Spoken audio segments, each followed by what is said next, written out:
அனைவருக்கும் வணக்கம். Welcome to Thillai Sugan channel. நம்மளோட வீடியோ இப்போ தான் ஃபஸ்ட் டைம் பார்க்குறீங்கன்னா சப்ஸ்கிரைப் பண்ணி வச்சுக்கோங்க.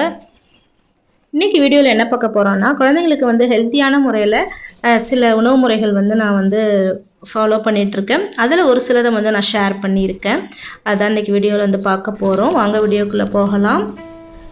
இது பார்த்திங்கன்னா செடிங்களுக்கும் ஹெல்த்தியான ஒரு வாட்டர் எப்பயாவது நம்ம கண்டிப்பாக கொடுத்தா தான் அது கொஞ்சம் நல்லா இருக்கும். அதனால் செடிங்களுக்கு நான் என்ன கொடுக்குறேன் அப்படின்னு சொல்லி பார்த்தீங்கன்னா, லெமன் கட் பண்ணி வச்சுருக்கோம் இல்லையா, தோலோடவோ இல்லை தோல் இல்லாமலோ இல்லை காஞ்சலோ எப்படி வேணா இருக்கலாம், கட் பண்ணி பாட்டிலுக்குள்ளே போட்டு ஒரு 2-3 டேஸ் தண்ணியில் ஊற வச்சிடணும்.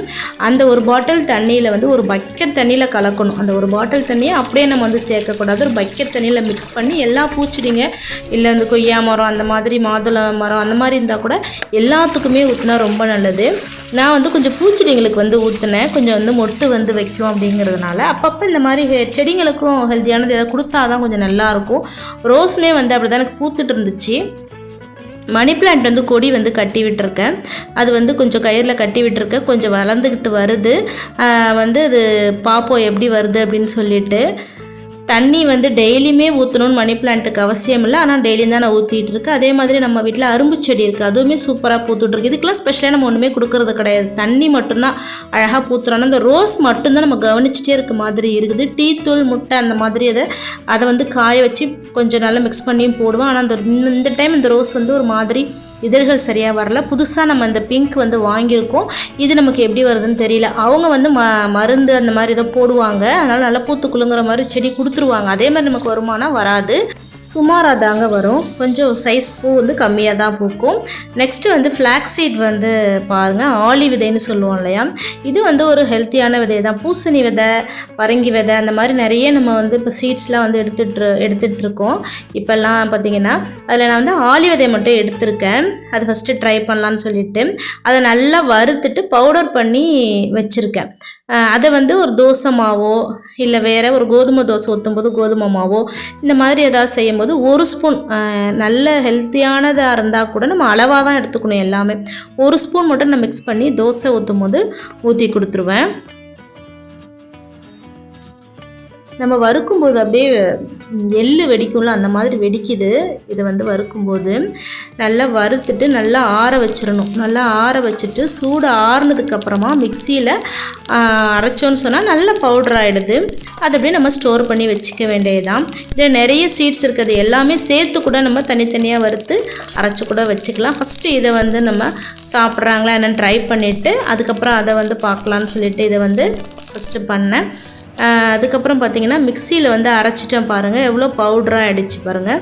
இதை அப்படியே ஒரு டப்பாவில் நம்ம ஸ்டோர் பண்ணி வச்சுக்க வேண்டியது தான். நம்ம மாவு ஐட்டம் எதெல்லாம் யூஸ் பண்ணுறோமோ அதில் 1 ஸ்பூன் மிக்ஸ் பண்ணி நம்ம சாப்பிட்டுக்கலாம், எடுத்துக்கலாம். இது என்ன கலந்துருக்கோன்னெலாம் தெரியாது பிள்ளைங்களுக்கு, அதனால் இது ஒரு ஹெல்த்தியான ஒரு விஷயம். நெக்ஸ்ட்டு பார்த்திங்கன்னா வெந்தயம் முளைக்கட்டி வச்சுருந்தேன். முன்னாடி ஒரு வீடியோவில் நான் காமிச்சிருந்தேன். வெந்தயம் முளைக்கட்டினது மட்டும் நான் காமிச்சிருந்தேன்.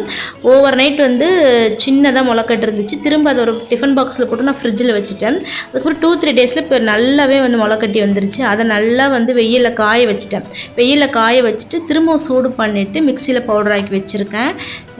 இதையும் ஒரு டப்பாவில் ஸ்டோர் பண்ணி வச்சுருக்கேன். இது என்னென்னு பார்த்திங்கன்னா, நம்ம காலையிலேயோ இல்லை இடையில எப்போ வேணால் சாப்பிட்டுக்கலாம். காலையிலே வெறும் வயிற்றில் பெரியவங்களாக இருக்கவங்களுக்கு நல்லது. சுகர் கண்ட்ரோல் பண்ணும், பிபி கண்ட்ரோல் பண்ணும். வெந்தயப்பொடி, முளைக்கட்டின வெந்தயப்பொடி. இன்னொரு முக்கியமான விஷயம் என்னென்னு பார்த்தீங்கன்னா, ஹீட்டை நமக்கு ரெடியூஸ் பண்ணி கொடுக்குது. நம்மளோட உடல் உபாதைகளுக்கு அதிகமாக ஹீட் அதிகமாக இருக்கிறதுனால தான் நமக்கு அதிகமாக வரும்னு சொல்லுவாங்க. அதை வயிறு வலிக்கிறப்பையோ பிள்ளைங்களுக்கு இல்லை இந்த மாதிரி சும்மாவே நம்ம சாப்பிட்டோன்னா நமக்கு ஹீட் ரெடியூஸ் பண்ணி கொடுக்குது வெந்தயப்பொடி. நெக்ஸ்ட்டு ஒரு தோசை மாவு தான் நான் ரெடி பண்ண போகிறேன். இதில் என்னென்னலாம் நான் கலந்து ஊற வைக்கிறேன் தோசை மாவுக்குன்னு பார்த்தீங்கன்னா, கேழ்வரகு அப்பப்போ கொஞ்சம் கொஞ்சம் ஊற வைக்கிறது தான். அதனால் இதில் கொஞ்சமாக கவரில் கொஞ்சமாக இருந்தது அப்படியே நான் கொட்டிடுறேன்.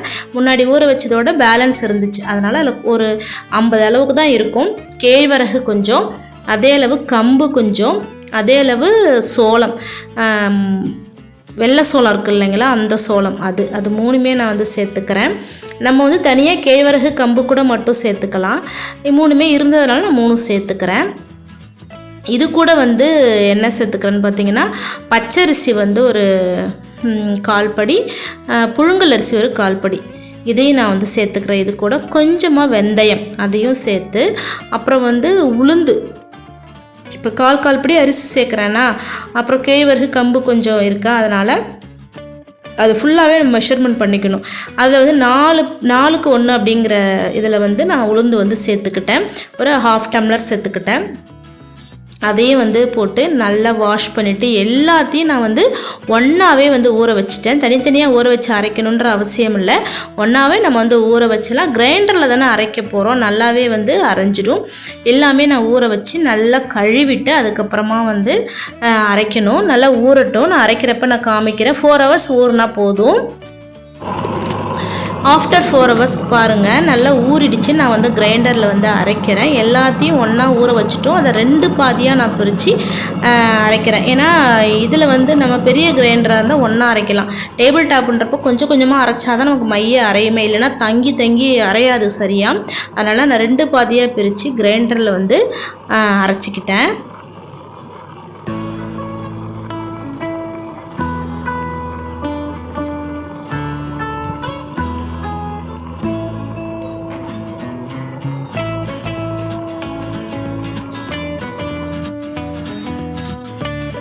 சூப்பராக பாருங்கள் மாவு வந்து அரைச்சி அடுத்த நாள் காலையில் நல்லா சூப்பராக புளிச்சு வந்துருச்சு.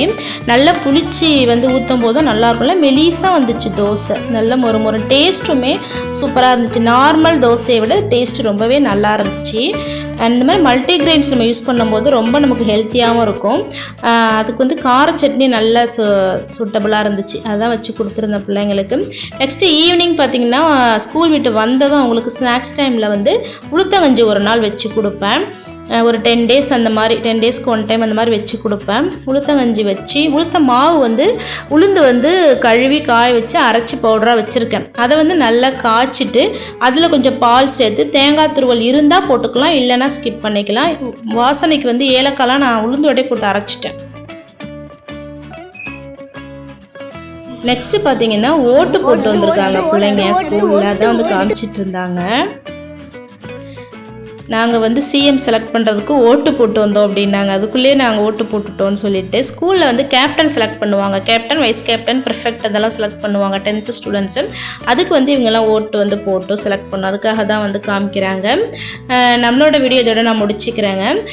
நம்மளோட வீடியோ வந்து பிடிச்சிருந்ததுன்னு சொன்னால் லைக் பண்ணிவிடுங்க, ஷேர் பண்ணுங்கள், கமெண்ட் பண்ணுங்கள். கண்டிப்பாக எப்படி இருந்துச்சு என்னோட ஹெல்த்தி ரெசிபீஸ்ன்னு சொல்லி நீங்கள் வந்து கமெண்ட்டில் சொல்லுங்கள்.